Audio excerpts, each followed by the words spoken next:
Thank you for inquiring on our capsules, our CBO1 and our CBO3, the contractor packages. What we wanted to show you is the difference of what most people are used to in their fleets with canopies versus what we have to offer.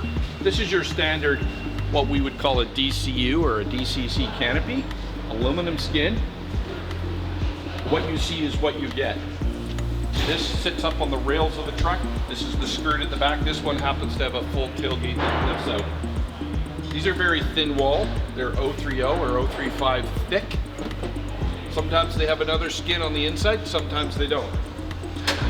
When you lift up the door, you can see they're a very basic entry-level capsule. These range anywhere from $4,000 to $8,000 depending on what you put on the inside, if you have toolboxes or not.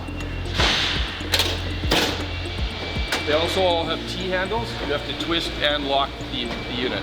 If you come onto the inside, we're now on the inside, and what you can see is that it's a very thin wall aluminum capsule.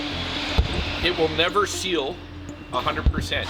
We're in the Pacific Northwest where we produce these capsules. We get 72 inches of rain a year. Water will find its way in here. You look up here, it's a classic example. You'll see openings. They've sheared and hand cut around here. This is a very thin wall. This is 035 thick with 1 1/4 inch square tubing. Our capsules that are ready to ship.